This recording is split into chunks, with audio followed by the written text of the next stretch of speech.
Hello, and welcome to Abby Tyler's Healthy Living.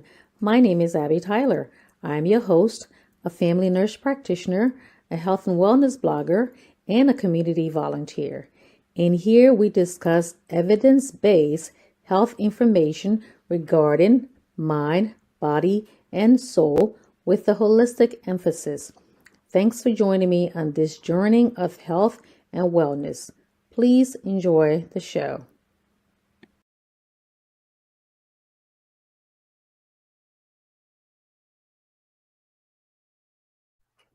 Hello, hello, hello. Welcome to Abby Tyler's Healthy Living. My name is Abby, your Healthy Living MP. How are you guys doing? Hope all is well. Today we'll be discussing 6 easy tips for taking medication safely. Okay, so before I start that, let me just go into my banners here and I will put my glasses on too. Okay, so please share the show and also invite others too. This is a recorded version, okay? So my disclaimer is always I am a provider, but I'm not your provider. So please do not make any changes to your regimen without checking with your own provider. With that being said, let's get into the show. Okay, so for those of us who administer medications in the professional setting, okay, it's not just nurses that administer medication to other people do that. So there are 5 hallmarks that we have to follow when we do that: the right dose, the right medication, the right patient, the right route, and the right time. So basically, that's what we do in the professional setting. At home, this I'm going to incorporate that into how you can take your medication safely when you're home, whether it's you giving it to yourself, to a family member, to elderly relative, and all that. Okay, so and also the other things that you can do to make sure that you're getting the right medication and all that. Alrighty, so again, share the show. Alrighty. So, and I will be reading the comments later after the show, and then I can also respond to it. Alrighty, so let's get right into the show there. So, this really nice article. Okay, so number one, let's go in here. When you do go to your doctor's office, what do you see, the nurse there or the doctor there? Well, if we prescribe you any medications, okay, we prescribe medication, or what are we changing medications around, adding or taking away some medications and all. So it's important thing is to make sure you, when you at your doctor's office, you make sure you take notes. Okay, it's important that you take notes. I know sometimes you're in there for only 15 to 20 minutes. If you're not getting like so many different medications, like you already know the medications you should be taking, but just in case if we're taking, like, again, taking away some medications or adding something, you want to write some notes. The reason being that if you write something in your own handwriting, you're more likely to remember it and to know what you wrote yourself, as opposed to if we wrote it for you. But even some doctor's office, do they have a summary of the record of your visit, so you can just go right in the portal, the patient's account on the computer or on the phone. You can see everything that we did for you and then the medications that we prescribed. Okay, so write your note or add something to it. Ask the doctor why you're there. Okay, you ordered me this medication. You said aspirin 81 milligram. I should take that every day. Am I supposed to be taking one tablet a day? Am I taking one time a day, two times a day? How am I supposed to be taking this medication? Okay, you tell me to take this medication 3 times a day. Am I taking it like in the morning, in the afternoon, in the evening, or am I taking that to where I'm taking it with food, or how many hours in between I'm supposed to be taking these medications? So just kind of ask those questions. So when you do go over to the pharmacy, you can ask further questions for further clarification.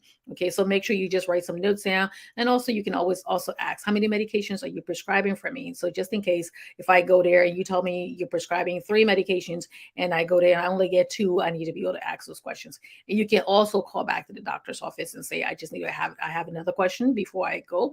All right. So just ask those questions while you're there, and you can always call, like I said. And plus, when we'll send the prescription directly over to the pharmacist. Okay, so this, you're not going with any kind of paper prescription. Very rarely we give you paper prescription. Okay, so we send it directly to your pharmacist, and then you can just go to, when you go to your pharmacy, you pick it up, and you can ask questions too while you're there. Okay, so it's important that you just write it, just jot down certain notes, that things that you if you don't, if so you don't forget. And also, if you have family member with you, if somebody can go with you, especially for elderly relative, or somebody who's, a young man or woman who's kind of nervous and first getting integrated into the adult healthcare system, to go with them, so you'll be able to ask those questions. Okay, And if you're at a doctor's office and you're asking questions and they don't seem receptive of all those questions, then you want to like maybe schedule another time to see if it won't be the best time to get there, because I may have questions after a while. Sometimes too, you can say that before you make the appointment, so at least that way they would know when to schedule at the right time. Like they're not going to schedule, like maybe 10 o'clock when you have so many other people waiting. Okay, you also deserve as much time you're supposed to get with the doctor when you're there. All right, so take notes when you're at the doctor's office. Number two, tip number two, check the prescription at the pharmacy. Okay, so let me go in here. Um, so whether your medication is being delivered, especially if it's been delivered to, I think it's the way you can ask the company that delivers it. At the same time, too, if you go pick up your medication, there's a form there. As soon as you get there, the pharmacist might tell you, can you sign that? Before you sign that form, if you don't have any questions, you make sure you want to ask more questions. If you have a medication, sometimes you see your medication is a different color. That means that either the doses were changed or it's a different manufacturer. You have a right to ask, why is my medication a different color now? Okay. Like things like blood thinners do when they change the dosage around, the color changes too. Or sometimes, like I said, a different manufacturer. Or you open the medication and they say, okay, well, my doctor says I'm supposed to take this 3 times a day, and you said 2 times a day. I got my notes here. Is that clear enough? So make sure you ask those questions, because when you sign that paper, yeah, you're signing that paper stating that you don't have any questions, and that's the reason why you sign the paper. So ask the questions. Try to not go there when it's like really busy, so that way you don't have a whole line behind you and people start getting a little upset that you're asking all these questions. And also call your pharmacy and say, I'm going to pick up my medications. I just want to make sure it won't be the best time in case if I have questions to ask. Okay, most of the pharmacists, we're all busy, but it will make time for you if they know that you're going to be coming there at a certain time. To say the best, they would tell you, give you a pretty good idea when the best time to come to ask those questions. All right, and sometimes you can talk to them on the phone too. Sometimes it's hard to get them on the phone, but it's you can get them on. And also, if you have any questions, you can always call the doctor's office back. We have a special line to get to the pharmacist. It's not always right away, but we can get to them too. And some of the pharmacists can just call us right away too if they have any questions, if they want to clarify anything. All right, so make sure the notes that you took down, also ask the pharmacist while you're there. Okay. Now, number three is store your medication properly. Now, you may be saying, "What do you mean store medication properly?" When I bring my medication home, I put it in the refrigerator, or I put it in the medicine cabinet in my bathroom. That's where I keep my medication. What's so different about that? Yes, you can put your medication in the refrigerator, but that's only if your medication needs to be refrigerated. Okay, and how long can you take it out of the refrigerator? How long can it stay out of the refrigerator? Because let's say you go in somewhere or go into a trip, you have to keep it refrigerated. Do you have a cooler, or how cold does it have to be to keep your medication safe? If you go in like overseas trip, or going out of out of the state, you're driving for a long distance and you have to stop somewhere to take your medicine. You want to ask, all those things. If you keep it in the medications in the medication cabinet in the bathroom, there are times when they tell you, because people are taking a bath and with warm water and cold water, the temperature changes in the bathroom, so it can affect the quantity, the chemistry makeup of the medication too. So you want to ask, do I keep it in my medication cabinet, or I keep it in a separate cabinet that's not where, just moisture and everything there. Okay. And sometimes some other medications too, you might think that, oh, this doesn't need to be refrigerated, so I can just put it anywhere. Ask the questions first. Okay. And also, you want to make sure that whatever you do, you keep it out of the reach of children, especially the pretty colors and all. They see that, they get curious, and they think they can, just go ahead and take that. And so make sure you keep it out of reach of children. Okay, so make sure you're keeping that very safely to where it needs to be. And some other medications too, like again, like I said, some medications don't, you can expose it to light. Okay, it has to be in the bottle that it stays in, so you have to keep it in the bottle there until you absolutely need it. Those are medications that you take as needed, but some other medications, you can't expose it to light unless you have to use it. So make sure you ask all those questions when you go to the pharmacist. Okay. Alrighty. So, and also good is like keep that in the original containers. But there's some, sometimes if you're taking care of an elderly relative, or sometimes some people who are regular age too, who want to keep that medication, they keep that in the container that says Monday, Tuesday, Wednesday, like the dosage thing. You can do that too. But medications that you don't have to take every day, keep them separately from that. So that way you're just taking that. And sometimes it's hard to decide which medication once you open it up. But after a while, you get used to it. You can which medications you're taking. Okay, so but always have a complete list, and a complete list of your medication. It should be the most current list of your medications, including any kind of herbal medications you take, and also anything over the counter that you take into. So make sure you have that. I also spoke about the fact that you can put that in your secret app in your phone. Okay, a family member can have it too, because you're not going to be walking around with paper, a list of paper medications and all that. Because if you misplace that, then where are you going to be? Okay, so it's also good to have it in your phone. Or like sometimes I do, I say take a picture of it. You have the code to your phone, so nobody going to look into your phone, right? And have that, and make sure you keep, you keep it updated too. If you have stopped taking the antibiotic, take it off the list. That's the reason why I said put it in your phone, so you can just go ahead and delete it, delete that medication. If they change the medications around, always do that, because when you go into the doctor's office, every time you get there, we do a medication reconciliation to make sure you're taking the right medication, the right dosage, and all. And if you have to go to the emergency room or go to any other doctor's office, to any kind of specialist, they want to have that information. Okay, so make sure you do that. Alrighty. So number 4 is give the right dose. Now you're saying, well, yeah, of course I'm going to give the right dose. What are you talking about?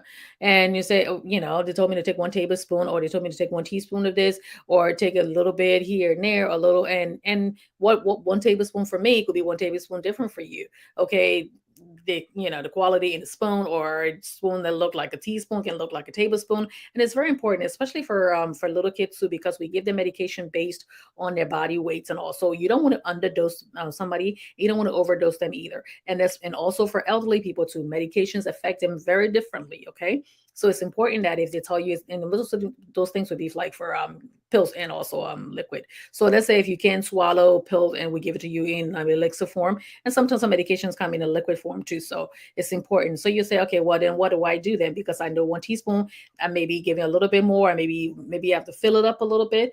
But just as some of the things that you can do while you're here. So let me just show here. I'll go in here for a second. So Action Pharmacy, then these devices, you can get them from your pharmacy, and you can get them from like maybe Walmart, Walgreens, wherever it is that you shop. It's very cheap if you buy it from like places like Walmart, or if you buy it from Amazon too. Okay, so let me go in here. Let me show you. Okay, so like I said, when they say 1 tablespoon, okay, so you say 1 tablespoon. 1 tablespoon could be 1 tablespoon, or one big spoon. So these are some of the devices. These are like a little cup. You see the measuring thing over here. So once you put it there, you lift it up, and you pour in there. You have the exact dosage in there, so you're not overdosing and you're not underdosing. Okay, so you can ask that in like a measuring spoon from your pharmacy, and then they can, if they have that, they can give that to you. Okay, there's another one also. This one's like for babies, what you have to put, because you have to put the baby right in, like under the tongue and all that. So you can do that. Alrighty. And so you can put that there, and then you just squeeze it in their mouth. Okay, so those are the things that you can do, like if it's exact dosage, and let me go in your dosage cup for older people. And for that, see how the numbers are right on there. So you can basically, they tell you like 1 teaspoon, 2 teaspoons, and you say what it's like, but most on here is like 1 tablespoon or 1 teaspoon, or cc's or milliliters. So ask for that too. Okay, so your pharmacy can provide that for you. Okay, and want to make sure that when you're using those things, that you wash them, and wash them after. Also, if they're dirty, make sure you wash them before, and just put them on, like put in a paper towel on the plate for them to air dry. Make sure you're not sharing that in between people. Okay, if you have 2 children, or your husband or somebody, other people living in the house, do not share the same thing, or else if you're washing it completely. Now understand, because sometimes it can be expensive to be changing things around. That's why I say if you buy in bulk, like on Amazon or maybe Walmart, is cheaper. Okay, so but that's like that would give you the exact dosage there. Okay, so also you're going to be asking when you're at the pharmacy, so you want to make sure, okay, am I supposed to crush the medication? There are some medications that you cannot crush, because the ways manufacturers, sometimes the medication, there's certain medications, let's say pain medication or blood pressure medicine, that is supposed to release into your system over a period of time. Because if we tell you take this medication every 12 hours, so that medication is releasing over a period of time until the next dose. If you crush that medication, then all of that, you're getting all of that all at once. Okay, that could like really drop your blood pressure, and leaves you in a really bad spot. All right, and also, and some other, and pain medication too, especially for elderly, for not only for elderly, for babies and all. But if the pain medication is supposed to work over time, and you crush that, you're taking all that pain medication all at once. Okay, that just releases right into your bloodstream all at once. And that, because the pain medication also works on keeping you calm, and it works with your brain to keep you calm and block your pain receptors. But if you do that in your body, that can also make you very sleepy, very lethargic, and very weak, and all. It can also stop your breathing. It can be that dangerous. Okay, so it's that serious. So you want to make sure that you ask first: am I allowed to crush this medication? But my family member cannot swallow this, so can I take this? Then what am I supposed to do? So bring that to your doctor's attention too, saying I have a problem swallowing big pills, or my mother's having problems, or my, with little kids, it's mostly going to be liquids anyway. So they can tell you, maybe you can take some medication, dip it in some applesauce and take it, but there's some medications that you have to take all on its own. Okay, because if you take it with food, the food kind of breaks down the chemicals from the pills. Or if you, and there's some medications you have to take well, with food, because if you don't, you can have some stomach upset and all that. So make sure you ask those are the important questions that you're supposed to be asking. So if they tell you, okay, yes, you can crush it. All right. So if you're crushing it, sometimes it's like, okay, what am I supposed to crush it with? Do I do that, do this? So these are some of the devices. This is one crusher right here. There are many other ones on the market where you just put the pill right in the middle here, and then you just kind of grind it. It's like you're grinding pepper. All right. Now that requires some dexterity, do some movement with the hand. So if you have a problem with that, there are other devices on the market too. So you can just ask for that. Okay. So that's called the pill crusher. And like I said, there are other ones on the market. It's much easier to use. Okay, so you can ask for that, and then to tell you can crush the medication, then crush it and put in applesauce, or crush it and put it in that, and then you can take that. All right, but make sure you ask those questions first, because you don't want to be taking something very powerful and then cause end up in the emergency room, God forbid. All right, and also you say, okay, I need to spill a pill. Let me get a little bit of water here. Excuse me. Okay, so I have to spill a split a pill. So and sometimes you say, okay, am I supposed to just bite it, or am I supposed to break it in half? But there's nothing there to make it to break it in. Do I put a knife or something like that? This also, you can also ask for a pill splitter. This is one of the ones on the market here. Okay, so you see, you just put the pill right in there, and you can break it in half. They tell you take half a pill. If they tell you take, 1/4 of a pill into 4 pieces and all that, you can just break that out.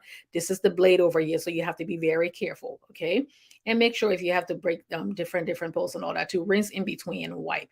Be very careful with the blade in there again. All right, so don't go touching that, and make sure you take that out of the reach of children, and you can spoil your plate. So you can ask for the pill crusher, or you can ask for pill splitter if you need to do that. Again, you want to ask the right dosage too, because sometimes they'll say this medication 75 milligrams, take half of that, so you'll be taking half of that pill. So you want to ask those questions too. Okay, and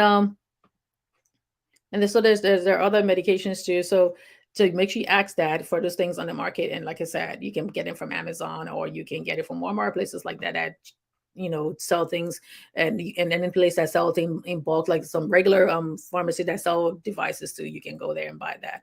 Okay. So let me go in here, and 1 second.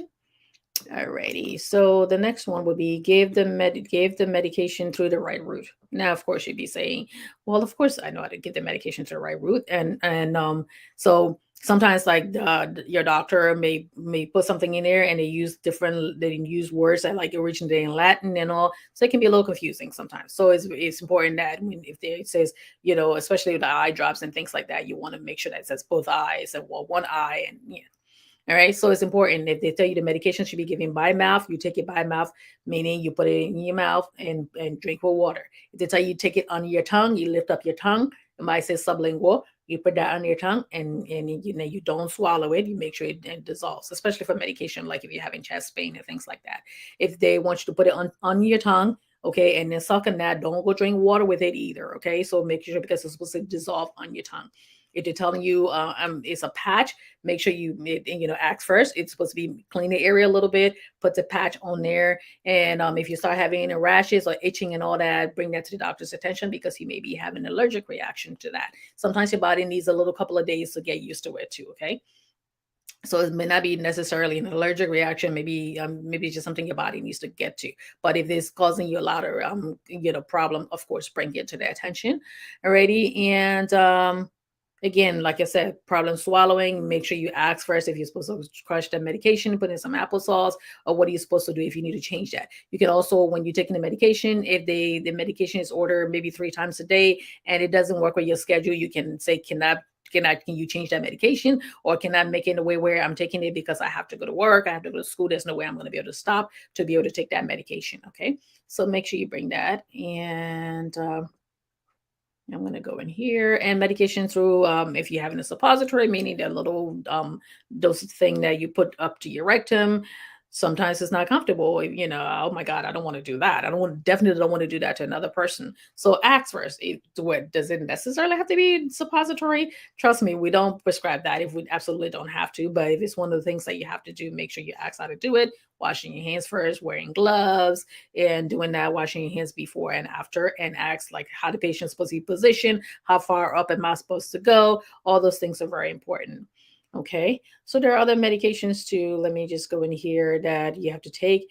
Your eye drops. Make sure you take that. You take your bottle, and you, if they say shake first, make sure you shake. Okay, so the particles not on the bottom. Alrighty, and then I always say look up at the light. I said put your eyelid down, look up at the light, so that way that automatically brings the eye up that way, and you just drop it in the lower part of your eye, that is conjunctiva part of your eye. Just go ahead and just drop it right there and squeeze your eyes in. Okay. For little kids, you may have to turn their head this one side and put it in because it's very hard to give little kids eye drops. They don't like it at all. Alrighty, so just put it inside and let them. It flows right into the eye, and just on to blink the eyes for that to go. And just you have to just comfort them before and after because it's not pleasant. Ear drops, making sure again you put that in your ear, go in there, put in there, make sure it's not touching anything. You're not supposed to be putting anything else in your ear besides just cleaning it out. If you use Q-tip, just on the outside of your ear. Do not put it in because you could puncture your eardrum or put something in your ear there, or it could break in your ear. So it's important that you do that. If you have cotton swabs, so make sure you have that close by. Also for nose nasal spray to your nose drop, anything for the sinuses. I'm not endorsing anything here. This is one of the main ones that we use sometimes. This is called Flonase. People use that for allergies. They use that for asthma and all.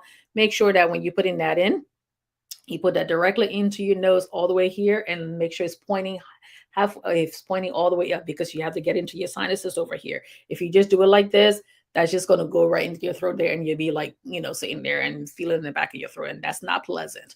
Okay, so make sure you put it all the way up, put it in, and then you squeeze. As you squeeze, you breathe in.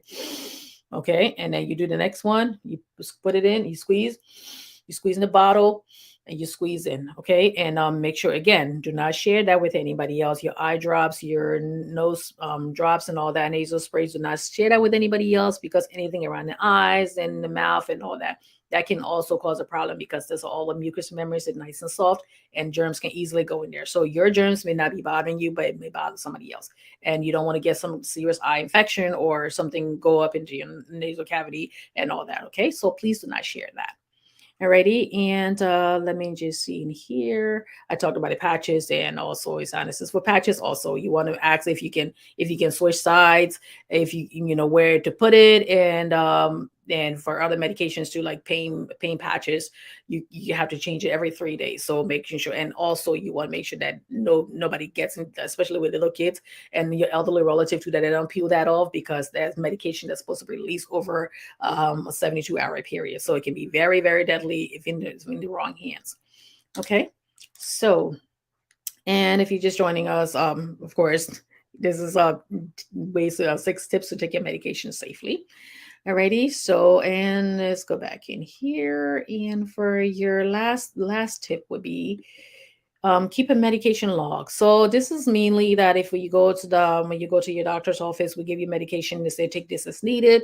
You want to keep a log on that. If you especially like pain medication, or you're taking insulin and you seem to, and we give you like a scale to say if your blood sugar is between this and this, take this amount. If it's between this and this, take this amount. Usually, like in the first couple of months that we do that, we'll tell you write down your blood sugar in the morning and in the evening, or in the morning and right after meals, and keep that in and see how much you're taking as needed and all that. And also even without not taking it as needed, because sometimes that, when people have to go to work, they can't afford to be doing that and stopping to do that. So making sure you're keeping your blood sugar down, because the dosage that we're going to prescribe for you, if we're seeing you in the next 2 weeks or in the next 3 months, if the sugar are like way high or way low, we have to adjust the dosage and all. So it's important that you write it down. Say, okay, write it down and write down the dates and all. Okay. If anything changed during that time, if you happen to be sick during that time too, at all, make sure you write it down, because then we want to see if there, how come these numbers here were really low over here. Were you not eating during this time?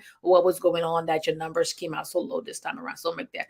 And also for blood pressure medicine too. If we tell you don't take the medication, if your blood pressure, let's say if it's less than 100 over 70, make sure you write the number less than. Okay, don't write the sign, because some people get confused on that.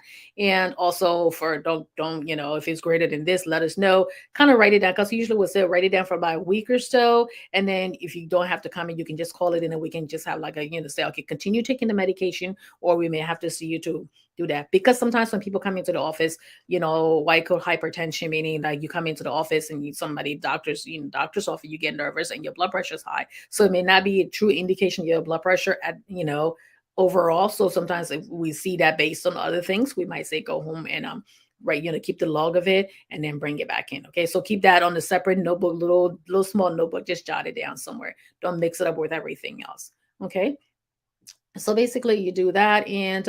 And the most important thing is, like I said, take the medications and with the way you're supposed to take it. And also, in conclusion, most important thing, keep out of reach of children, keep out of the reach of children, keep out of the reach of children. For children who know how to take their own medication, know that to make sure they're keeping it out of reach of their little ones and all that. Okay, because some kids who like to take the asthma medicine or take other medications, they kind of know how to take their medications, but also you want to be checking on them too, to make sure they are taking their medications.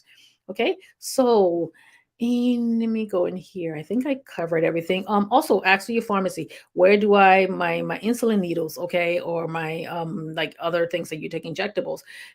Where do I dispose of them? Because you don't want to be putting that in regular trash. There's no reason why the people who collect your garbage and all that should be exposed to any kind of needles and anything that could cause them in serious infectious disease. Okay, so ask them, could I bring it back to the pharmacy? Is there a way places that you can dispose of it? Also, if we change your medications around, do I need to where do I dispose of it? Because people used to sit there and just flush it in the toilet. Well, all of that is going right into the water supply, and also you don't want to be putting that kind of medication. And don't forget the little fishes in the sea too. So you don't want to do that. So ask your pharmacist and say, where can I put this already? And if you have any additional questions and all, you can always, again, like I said, the portal system where you can just look in there in your computer and will tell you, like, it's called Mind Chart. And depending on the company that you're with, they will tell you can go in there, you can write questions out. You can people send me notes all the time. They will send the medical system kind of sort it out, and then it comes to me. Or sometimes it comes directly to me, and I may not respond right away. I'll respond later on in the day. Okay, so if you ask a question, if it's really serious, call. Don't just leave a message yet, because sometimes there's certain things that are priority, and I will get to that before I get to the other one. Okay, so I hope everything I said has helped somebody. If you like this show, please give me a thumbs up. I'm just going to go a quick review again, and you can go back and watch the show. First thing, take notes at your doctor's office so you remember so you don't forget, or also like important things and little important points to jot down. Number two, you want to check the prescription in the pharmacy. Make sure you're doing that before you sign that form that they tell you that you sign here first. So make sure you ask any questions before signing that. And store the medication properly, like I said, in the medication cabinet, in the refrigerator. Ask where it's supposed to be, and give the right dose. I give you all those little pictures of devices that you can ask while you're at the pharmacy. Okay, and also, like, again, like I said, you can get that over at Walmart or Amazon or wherever they sell something that's in bulk, so you can use that. And make sure you keep that clean, wash it, and then make it air dry. Do not share it. All right. And also eye drops and nose drops and all that. Do not share it. Do not share it. Husband and wife, siblings, do not share it. Okay. When you're doing eye drops, make sure the tip of the eye stuff is not touching your eyes so you don't get infected. All right. And give the medication through the right route. I did tell you how to do that. And keep a medication log in case for like diabetes and other stuff. And you're welcome to always ask the questions when you call your doctor's office. Again, if you have any additional questions, you can go ahead and do that. So I hope this has been helpful for you or somebody else already. And I will be back next week. on Tuesday for another episode. I also, like I said, I also do daily shows during the week, maybe 2 to 3 Abby's daily dose in between there to give you some helpful information. So if you're not a member of Abby Tyler's Healthy Living, please consider joining. Please invite your friends and share the show, share the show, share the show. Okay, so I will talk to you guys later next week, and I wish you all a beautiful week. And you stay here, enjoy the nice weather if it's nice your neck of the woods. All right, so good night, and see you guys next week or do my Abby's Daily Dose. Okay, please don't forget to invite your friends so they can all be members of Abby Tyler's Healthy Living page. Abby Tyler's Healthy Living page. Okay, because that's the public page there. All right, I'll talk to you guys later. Please let's continue the conversation in the comment section. Okay, if you have any questions, I'll be more than happy to answer them when I get to it. All right, good night. Let me put that there and take care. Bye bye now.